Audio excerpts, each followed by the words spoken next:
Oh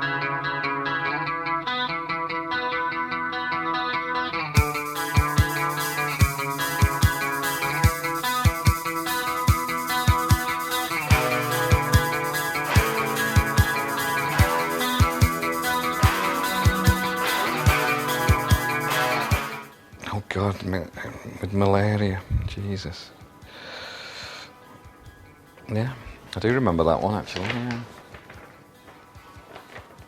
It's funny though, because I get that one confused with Joy Division, because Joy Division's first European gig was that one.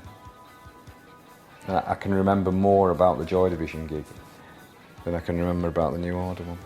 It was a very difficult time. I mean, you really were trying to find yourself, and it was very difficult because everybody's role sort of changed. You know, you were very happy with your role in Joy Division, and all of a sudden your role was changing. You know, we all three of us were trying to sing and write lyrics, and I suppose you were aware of the comparisons with Ian and the pressure involved in taking over, and plus you were dealing with Ian's death. So no, it was a particularly horrible time actually. I think it was quite handy that Martin Hannett was so difficult, because you could blame it all on him.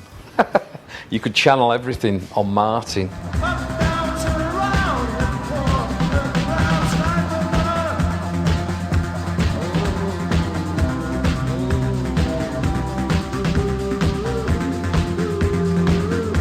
It's funny because since I came to do this with Section 25, we're playing 2 songs off Movement.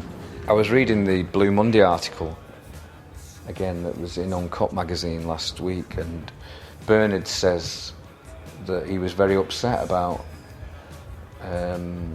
Movement getting slagged off. He felt that people should have given us more breathing space. And it was quite odd to read it. 30 years later, you read something like that, because he never said anything like that to you, ever. You know, you just never talked about anything like that. I mean, I've actually learnt more about Bernard since we split up than I ever did when we were together, which is quite odd. With the Joy Division documentary, and when I read the interviews, because all the interviews are done separately, you know, people are saying things that they wouldn't say when you were together. So it's been quite interesting. I suppose it was worth it for that. I mean, I was very uncomfortable with Rob's book actually, because well, it came out, I didn't know anything about it. Not anything. And the only time I knew about it was when I was asked if I wanted to buy a copy. I asked Leslie Gretton why she'd done it, you know, without telling us. And it turned out she had. She told Steve and she told Rebecca, but she just hadn't told me. So getting the book when it was finished wasn't very nice. It was like seeing your love letters. You know, someone had printed your love letters without asking you or including you or anything. I must say I really didn't like it. You know, the attitude of it. I thought that we should have been included. As to whose fault that was, I've no idea, but I do think we should have been included. I didn't like it. But as for the name, the only 3 names that I remember, which was on a short list, I think Rob's list in the book is a long list, and we got rid of a lot of them. And the only 3 that we were left with was Khmer Rouge, New Order, or Witch Doctors of Zimbabwe.